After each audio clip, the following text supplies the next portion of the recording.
Les nuits vous paraissent longues. Vous ressentez de la frustration, du stress, du mal à dormir. Vous êtes à bout. Détendez-vous.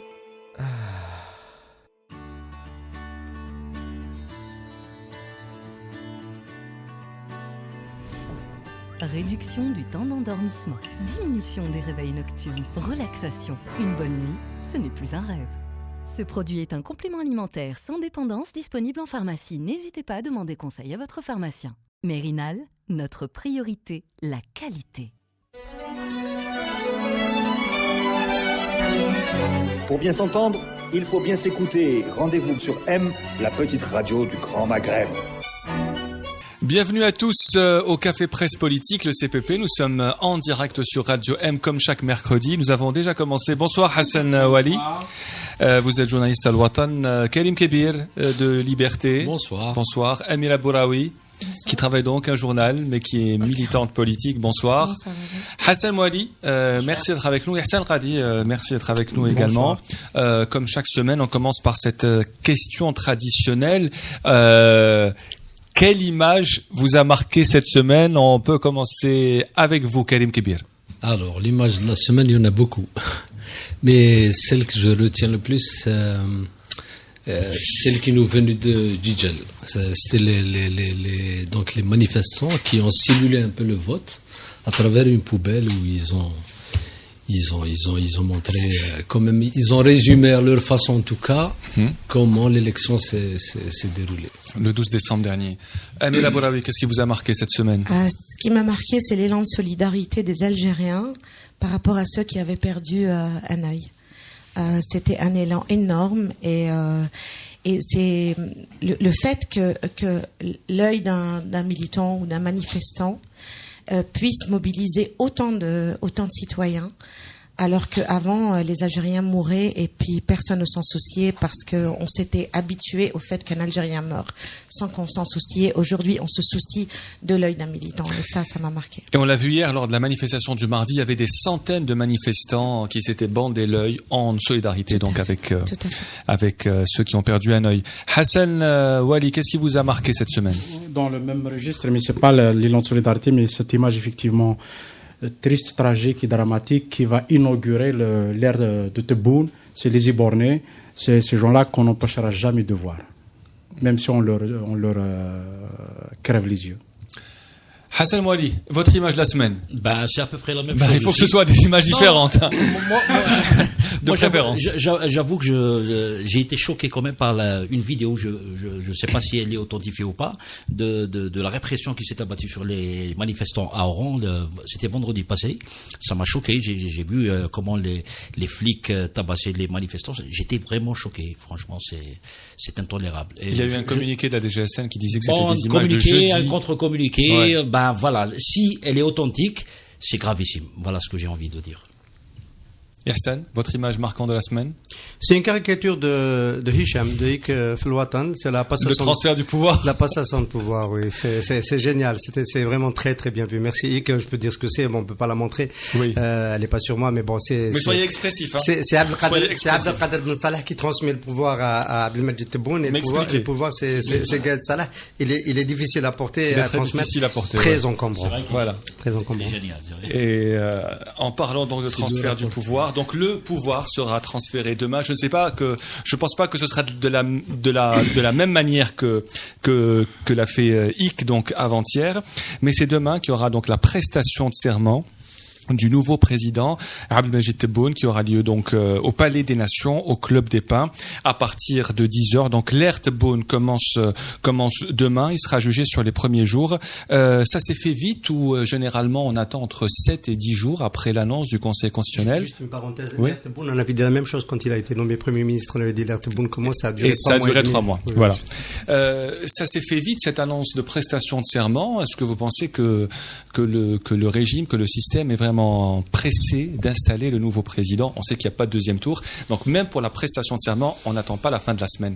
Comment est-ce que vous analysez ça, Hassan? On commence par vous. Moi, je pense que c'est tellement évident parce que tous les Algériens s'attendaient au moins, donc à défaut d'invalider les élections du 12 décembre, qu'il y ait au moins un deuxième tour. Et finalement, on a plié ça en un seul tour avec le taux brejnevien que l'on connaît.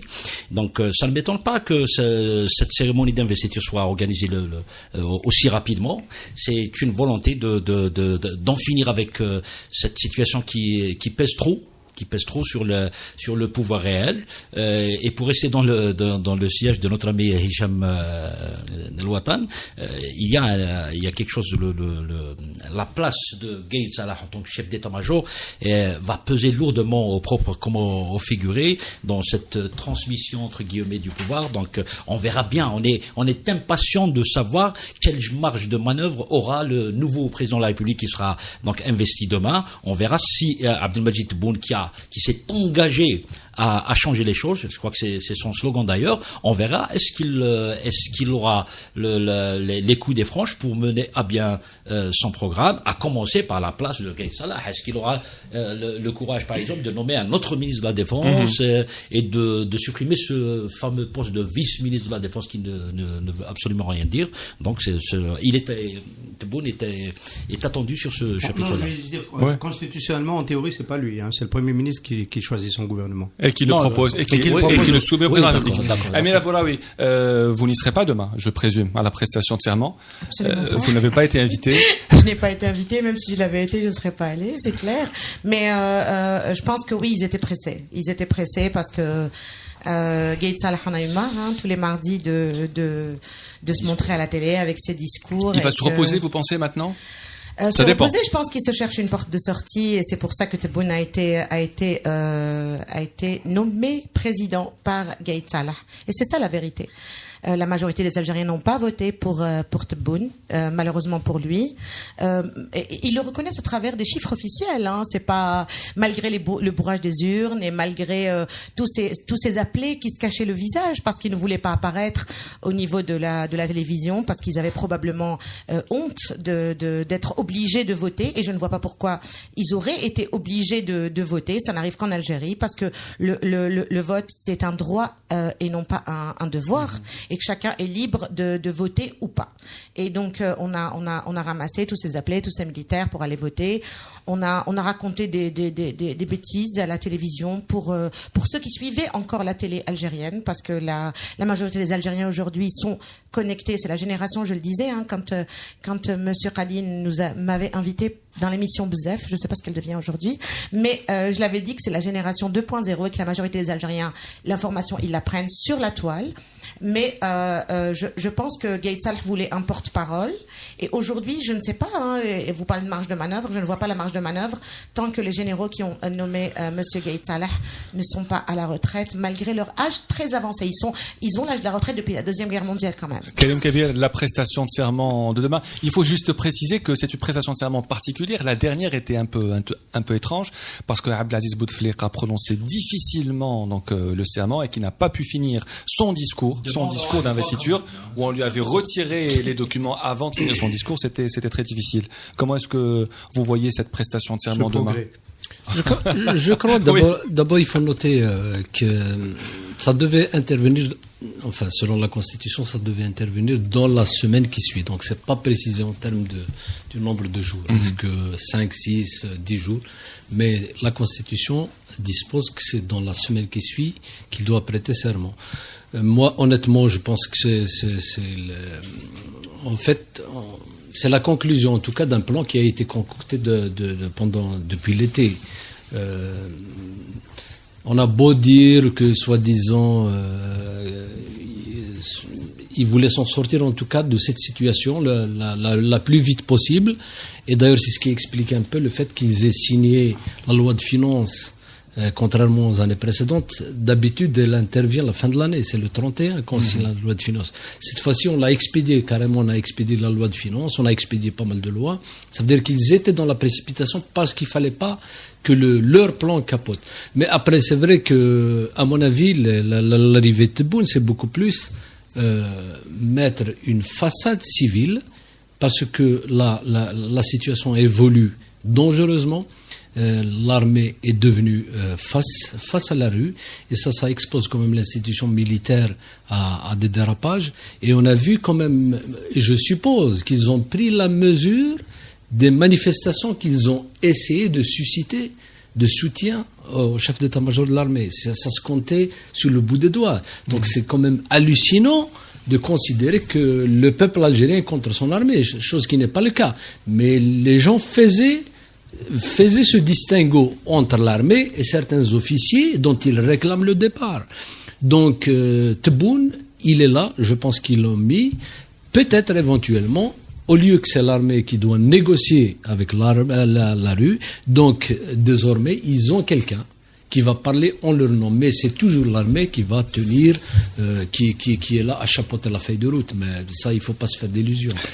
Hassan Ouali, vous êtes d'accord avec Elim Kebi lorsqu'il vous dit qu'ils sont en train d'appliquer leur feuille de route qui est préparée depuis de longs mois?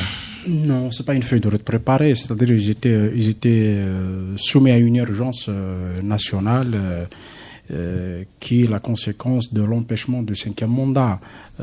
Objectivement, l'armée n'était pas dans une situation confortable. Gaïd Salah, le chef d'état-major, n'était pas dans une situation confortable. Il parlait, il cognait, il insultait, et il montrait un peu la poigne, mais il n'était pas du tout à l'aise dans cette situation. Au-delà des avis qu'on peut avoir sur l'état-major, sur le chef de l'armée, mais les spécialistes, en tout cas les plus sérieux, vous diront que nous avons quand même vécu des mois, je parle de la situation du pouvoir, dans un pays à découvert, quand l'armée est surexposée, quand le chef d'état-major parle en permanence, et quand les noms des officiers des services sont étalés sur la place publique, qui a dit quoi, qui a fait quoi, qui a dit, ça c'est une institution qui s'est trop banalisée, et ce n'est pas bien pour l'armée et pour le pays. C'est un pays à découvert du point de vue en tout cas militaire sécuritaire. Donc il fallait en finir avec cette situation. La seule conviction, la seule feuille de route, le seul plan, c'était d'arriver au 12 sans trop de dégâts, c'est d'introniser un homme à la présidence de la République. Et après, ils vont dire, la suite, on verra. C'est-à-dire, encore une fois, c'est la logique du court terme, de la tactique du pouvoir qui l'emporte sur le temps long, sur la stratégie, la vision globale de ce que doit être l'État. C'est ça qui... Après... en tout cas, on verra qu'ils ont placé à la tête de l'État un homme peu charismatique, on ne sait pas son programme, je dirais, sans véritable ressource politique. Ihsan, comment vous jugez ce progrès? Parce que c'est un progrès depuis 5 ans qu'il y ait un président qui va lui-même prêter serment. J'utilise votre mot, le mot progrès. Non, enfin c'est difficile. C'est difficile. Enfin, bon, vous avez bien noté l'immense élan d'enthousiasme qui a marqué le pays depuis l'élection de Tebboune, le retour des investisseurs, l'euphorie ambiante, le consensus mondial, etc. Il faut être et l'effondrement de l'économie française. Voilà, il faut être un peu sérieux. On est dans ce tableau. Moi, j'avais juste entre parenthèses une hantise. J'avais peur que le jour de l'investiture, ce soit le jour de la 3e cérémonie de remise du prix de Ali Bey Boudouha. On en parlera tout à l'heure. Que ça aurait un peu chahuté parce que ça concerne les journalistes. Il y en a quelques-uns qui auraient été plutôt sur cet événement-là, sur l'autre, celui de l'investiture. Mais en dehors de cela, en fait, c'est surtout le discours à la nation qu'il est tenu de qui est attendu demain, que nous allons attendre. Mais symboliquement, on pensait avoir touché le fond. On pensait avoir touché le fond avec l'investiture d'il y a 4 ans, il y a 5 ans, de Bouteflika malade. Malheureusement, pour le pire, on creuse encore effectivement. Pour le pire, on est imbattable. Il y a un journaliste allemand qui a titré Zaïd, prix Nobel de la fraude. Le régime algérien mériterait le prix Nobel de la fraude. J'ai dit dans une autre émission ici que le responsable, le président de l'ANIE devrait aller en prison pour cette fraude. Ça a été je pense que demain on pensera beaucoup à cela. Rapidement, oui. Le 13, lors de la conférence de presse de Tebboune, c'était plutôt une ambiance de défaite, pas celle d'une ambiance de victoire. Oui. Donc prestation de serment demain. Donc c'est l'ère Tebboune commencera officiellement demain. On verra si elle durera 3 mois et demi ou pas.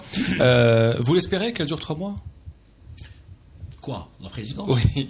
Si c'est pour ouvrir des négociations globales sur une transition, oui. Si c'est pour autre chose, non, évidemment. On est réaliste, hein. Ouais. Mais si c'est pour ouvrir la voie à une vraie solution négociée, pour construire de vraies institutions, bien sûr. Mais ça, on en parlera lors de la deuxième partie. Donc, l'ère Tebboune commence demain. On va voir les premiers pas. Est-ce qu'il y aura une période de grâce? Est-ce qu'on s'attend, Amira Bourabi, je commence par vous, est-ce que vous vous attendez à des premières annonces d'apaisement demain du président Tebboune, après son discours surtout, et dans les jours à venir? Est-ce que vous lui accordez le bénéfice du doute?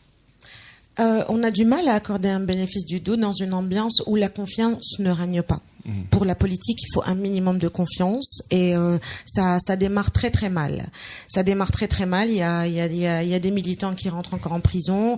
Hier, des militantes Constantine, Linda, Zrilesh, des amis. Oui, aujourd'hui aussi, ils sont passés au niveau du tribunal de Constantine pour atteinte à l'image de Bouteflika. On est déjà en train de juger des gens parce qu'ils se sont opposés à Bouteflika, alors que c'est des millions d'Algériens qui se sont opposés à eux. Je ne vois pas des signes d'apaisement venir, ni avant ni après l'élection de Tebboune. On verra bien. Je ne fais pas confiance parce que ça fait quand même plus d'un demi-siècle qu'on choisit des présidents pour nous. On choisit des présidents pour nous pour essayer à chaque fois de sauver un système. Donc non, je ne suis pas optimiste. Je reste militante, je reste à m'opposer. J'appelle les Algériens à sortir encore dans la rue pour s'opposer à tout cela. Maintenant, ce que je demande, c'est qu'on arrête d'insulter ceux qui accordent justement le bénéfice du doute. Parce que ce qu'on voit, ce qui se passe en ce moment dans les réseaux sociaux, et puis la révolution, elle a démarré au niveau des réseaux sociaux. Ce qui se passe au niveau des réseaux sociaux, c'est que tous ceux qui s'inscrivent, tous ceux qui accordent le bénéfice du doute, sont taxés d'être des traîtres, alors qu'ils ont milité avec nous.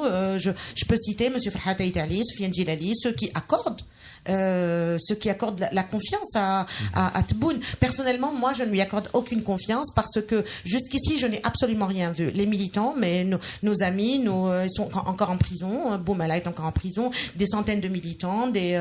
Monsieur Tabou est encore en prison. Et sa demande de liberté provisoire a été rejetée aujourd'hui. Donc. Exactement. Reportée. Je pense qu'elle a été reportée exprès. Au 25 décembre. Je pense qu'elle à l'après-prestation de serment. Tout à fait. Ouais. Je pense qu'elle a été reportée au 25 décembre pour donner, justement, parce que il va passer pas mal de temps quand même, ce monsieur, à essayer de gagner en légitimité parce que c'est un mal élu. C'est un mal élu et en rien il ne peut représenter le peuple algérien aujourd'hui. Donc il a pas vraiment le choix. La marge de manœuvre est vraiment très restreinte, très très restreinte. Est-ce qu'on peut parler d'une période de grâce? Est-ce qu'on peut accorder au président une période de grâce? Si oui, elle pourra durer combien de temps? Le temps de pouvoir travailler, Karim? Il n'a pas de période de grâce. Lui, maintenant, il est face à une situation.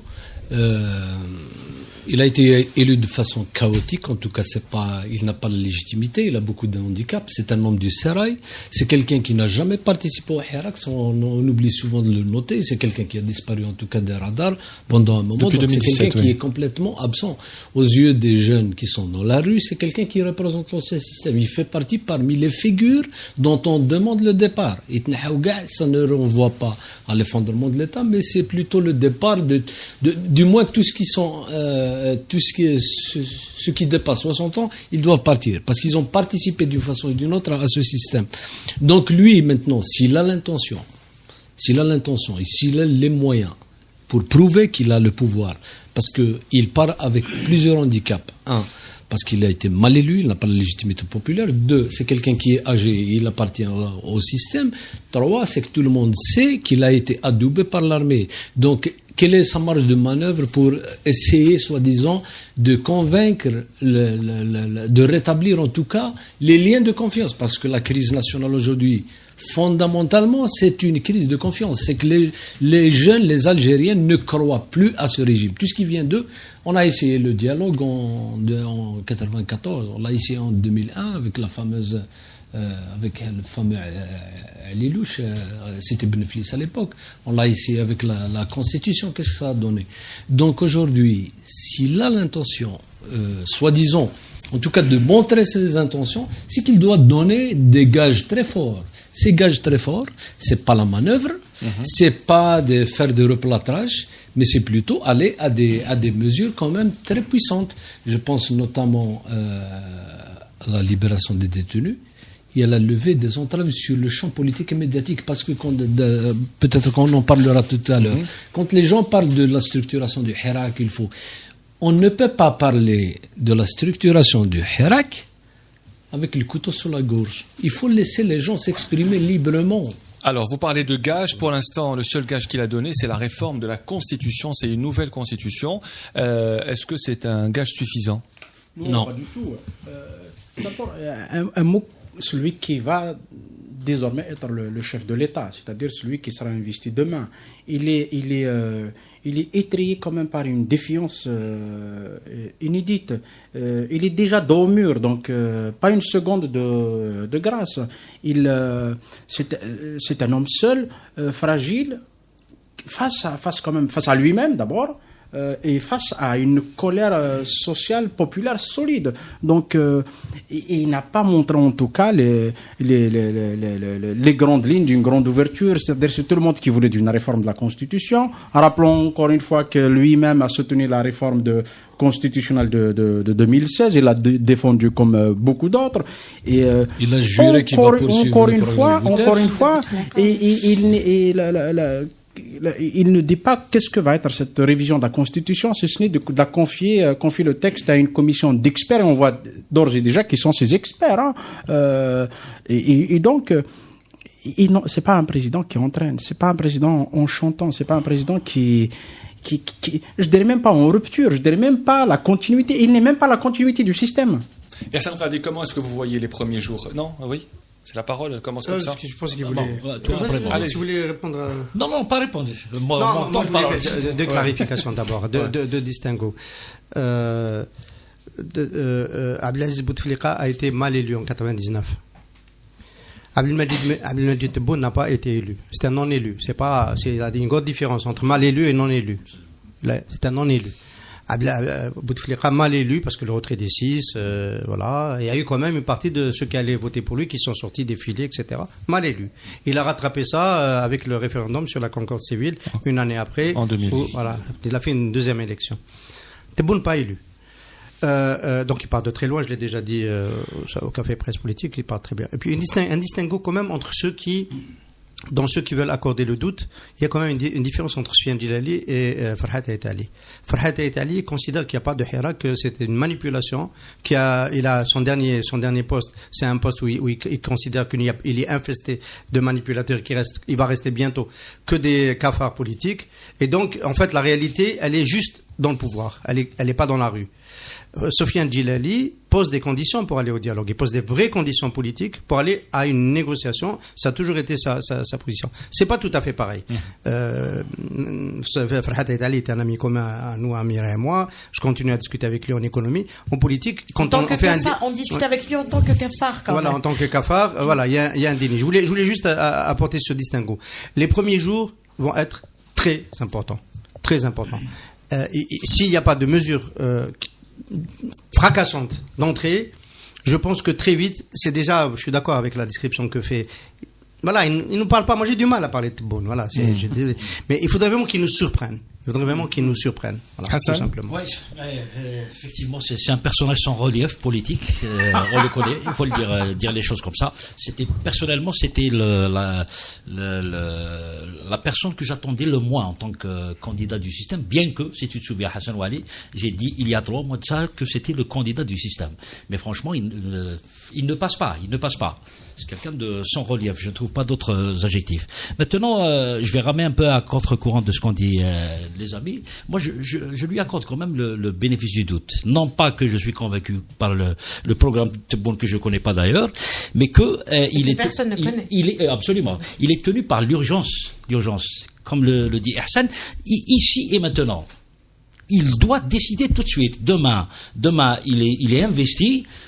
Il va prononcer un discours, il doit annoncer des choses. Genre, par exemple, la semaine prochaine, tous les détenus politiques doivent... Et ça, c'est pas un cadeau aux Algériens, c'est pas un cadeau aux Hirak. C'est une normalisation de la situation. Et s'il peut dire quelques mots que Dramenahom Hadou, par exemple, c'est encore mieux. Je pense qu'il doit draguer, permettez-moi l'expression, il doit draguer le peuple algérien qui ne l'a pas élu. Séduire. C'est un peu plus que séduire. Parce que il y a eu quand même... on a reçu des coups. Le peuple algérien a reçu des coups. C'est-à-dire que... sur 9 mois de mobilisation, parce que c'est le peuple algérien quand même qui a abattu le système Bouteflika. C'est pas, je suis désolé, c'est pas Gaël Salah, c'est le peuple algérien qui a aidé l'armée, l'état-major, à se débarrasser de Bouteflika et de ses amis. Et à l'arrivée, qu'est-ce qu'on récolte? On récolte plus de 200 mandats de dépôt, des personnages charismatiques qui auraient pu vivifier le Hira qui se retrouve en tôle. Leur seul tort, c'est d'avoir critiqué la gestion de l'après-Bouteflika. Donc Abdelmadjid Tebboune doit décider tout de suite, prendre des mesures qui vont normaliser, qui vont préparer les conditions éventuellement d'une reprise de langue entre le peuple algérien et le pouvoir. Donc moi je pense que il n'a pas le choix. Il n'a pas le choix parce que il passe très mal. Il passe très mal. On aurait souhaité voir les 4 millions qui ont voté pour Tebboune, prétendument, qui ont voté pour Tebboune, festoyer dans la rue. On va les voir, ils ont voté. Ok, il n'y a pas de souci. Mais on n'a rien vu. C'est une preuve éclatante que ce n'était pas une élection. Donc, le président, pour rentrer dans la fonction présidentielle, il doit montrer qu'il s'est émancipé de ses parrains, de ceux qui l'ont placé. Et Abdelmadjid Tebboune, donc, a été félicité par le président tunisien, qui a été le premier à le féliciter, et tardivement, juste hier, par le président français. Comment est-ce que vous analysez ces... Mais aussi par le roi du Maroc. Aussi aujourd'hui par le roi du Maroc. Comment vous analysez ces félicitations du président français, où l'APS parle de notamment chaleureuse félicitations? Ce sont des félicitations tardives et surtout elles interviennent 4 jours après la fameuse citation « On prend note » du président français. Hassan Wali, on commence par vous. Comment est-ce que vous analysez cela? Au début, c'était un commentaire et puis une fois validé, les résultats étaient validés par le Conseil constitutionnel. C'est à ce moment-là que le message de félicitations intervient, hein, sans plus. Moi, je vois pas. Oui, mais le prend note avait attiré l'attention. Le prendre note, ça veut dire que voilà, on est informé, mais on ne félicite pas encore. Il n'a pas dit on attend la confirmation. Il a dit on prend note, mais on souhaite le dialogue avec les Algériens. En fait, je pense que c'est protocolaire. Ouais. Parce que la première réaction de Macron, c'était à Bruxelles. C'était lors d'une conférence de presse, donc ils l'ont interpellé sur ça. Sur le champ, je suppose qu'il n'avait pas toutes les données sur l'élection, donc c'est normal. Il y avait une forme de neutralité, j'allais dire, mais après coup, une fois que l'élection a été validée et tout ça, c'est normal, la France cherche ses intérêts, il peut pas se mettre, elle peut pas en tout cas, mais je sens tout de même que le communiqué est très mesuré, hein. Ce n'est plus l'époque de Jacques Chirac ou de François Hollande qui sont pressés de réagir rapidement. Là, donc, ils ont pris suffisamment de temps pour réagir parce qu'ils connaissent quand même la sensibilité de la réaction française qui est souvent instrumentalisée pour le pouvoir ici. Donc, ils se sont donné un peu le temps pour mesurer leur réaction. Mais ça reste toujours... on ne doit pas se faire d'illusions, on ne doit rien attendre de l'Occident de toutes les façons. C'est des gens qui pensent à leurs intérêts. Amir Aboulaoui, il faut juste rappeler que vendredi, lors de sa victoire, il avait eu des propos assez durs envers le président français. Voilà. Il fallait y mettre la forme. C'est ça, ouais, voilà. Je pense qu'il fallait y mettre la forme et je pense que Macron a joué le jeu aussi parce qu'il connaît la sensibilité du peuple algérien par rapport à la question franco-algérienne. Mais je pense que tout le monde y a mis la forme. Lui, il a fait un petit peu, l'un dit je prends note, l'autre dit ouais, Macron n'a pas décidé pour moi. Et puis vous avez un parterre de journalistes qui applaudissent. C'est triste à mourir. C'est triste à mourir pourquoi? Parce que quand même, Monsieur Tebboune a fait partie du système depuis très très longtemps. La France a énormément bénéficié de ses intérêts ici en Algérie. Et ce qu'on aurait aimé, c'est pas nous. On fait partie de la génération. On n'est pas en guerre contre la France. On est pour les intérêts économiques de notre pays et pour des rapports gagnant-gagnant. Et Tebboune, il a fait partie de ce système-là où les intérêts français ont toujours été protégés, où on a notre ex-président qui s'est soigné au Val de Grâce. Tu ne connaissais pas ce discours de gestionnaire là? C'est un glissement là. Elle est venue avec Farhat Etali. Surtout pas. Non, je cherche pas à être ministre, mais bon, surtout pas. On n'a pas. C'est une honte d'être ministre sous ce régime-là. Quand il s'arrangera, on verra après. Ceci dit, mais je pense qu'avec la France, oui, c'est nos voisins. On a des millions d'Algériens qui vivent en France, etc. Et puis, ce que demande le peuple algérien aujourd'hui, c'est s'il y a des relations économiques, etc. C'est que ce soit des relations de gagnant-gagnant et non pas parce que bon, la France avec Alacrité. Attendez, monsieur François Hollande. Voilà, Alacrité avec Sarkozy aussi qui a couvert le Bouteflika, avec tous ces présidents français. Macron aussi en 2017. Et voilà, et Macron également. Donc aujourd'hui, je pense que pour être dans un rapport d'égalité en tant que peuple algérien, je n'ai pas à être tout le temps dans le mur des lamentations, à être instrumentalisé par des médias poubelles, qui sont constamment en train d'instrumentaliser une vieille histoire, vieille histoire de colonialisme, etc. C'est dépassé tout ça. Nous faisons partie d'une nouvelle génération. Et puis, s'ils veulent, bon, c'est triste. Je vous ai dit, monsieur Khaldani, j'étais triste de voir des journalistes applaudir une fois que monsieur Tebboune a fait le coq et tout. On n'est plus dans un poulailler. Juste en un mot, sur l'essentiel, je pense que c'est ça la trame dans la relation Algérie-France et l'attitude des présidents français vis-à-vis de l'Algérie. Mais il y a quand même quelque chose qui a changé, la même chose que celle qui a changé en Algérie. Le Hirak existe en France. Les Algériens de France manifestent régulièrement. Ils ont bloqué le vote sur le territoire français. Et ils manifestent à la place de la République, ils sont présents. Les médias français qu'on a autorisés à venir en Algérie sont venus constater la vivacité, de la vigueur du mouvement populaire en Algérie. L'opinion, donc, en France, considère plutôt ce régime comme étant totalement illégitime. Et l'Élysée, les officiels français, à un moment donné, ne peuvent pas ne pas en tenir compte. Absolument. Un mot et un mot. Alors, Hassan, puis Hassan. Je me suis pas encore exprimé. moi, je suis un peu gêné de parler de la position de la France. On cultive malheureusement le complexe du colonisé. Il faut qu'on se débarrasse. Ouais, malheureusement, il faut qu'on se débarrasse de ce tropisme français qui consiste à chaque fois à nous référer à ce qu'a dit Macron. Nous sommes un pays normalement indépendant. De notre volonté peut-être pas, mais indépendant quand même. Donc voilà, moi je m'en fous. La réaction de Macron l'autre jour, c'était c'est ce qu'il fallait dire. Il a pris une note. Pardon. Il a pris une note parce que les nôtres qui en parlent. Pardon. Il a pris une note parce que le président en venait d'annoncer sa victoire, mais officiellement il ne l'est pas. Hier, le Conseil constitutionnel a confirmé. Donc il a fait un mot un peu plus. Il a félicité le nouveau président. Demain, peut-être après l'investiture, il va peut-être lui envoyer une barrière. C'est comme ça que ça se fait. C'est diplomatique, ça n'a rien d'exceptionnel. Maintenant, ce qui me gêne, moi, c'est que la presse, les médias algériens parlent très souvent de la France comme si c'est elle qui fait bouger les choses ici, alors que c'est pas tout à fait vrai. La France, elle est soucieuse de défendre ses intérêts en Algérie avec n'importe qui. Souvenez-vous qu'en 92, en pleine guerre civile en Algérie, François Mitterrand avait soutenu pratiquement le fils. Il avait appelé à une conférence internationale sur l'Algérie. Donc, c'est dire que la France, elle est soucieuse, qu'elle soit de droite ou de gauche, de sauver uniquement ses intérêts sans plus. Hassan, juste au-delà des rapports névrotiques qu'on a à la France, c'est-à-dire ta question, Khaled, révèle quelque chose quand même d'abyssal dans ce qui est notre politique étrangère. Tebboune n'a pas dit un mot sur ce que va être sa politique étrangère. Je garde en tête quand même une réponse donnée à la journaliste de la chaîne Taroua sur ça, avec la France, mais ça un peu encore plus large.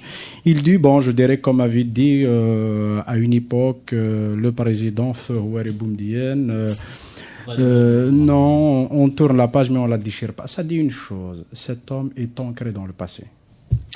Et il faut juste rappeler que l'une des raisons pour laquelle il aurait été écarté en 2017, l'une des raisons, c'est qu'il serait parti en France et qu'il avait rencontré l'actuel Premier ministre. Pour les bonnes d'ici à Berissia.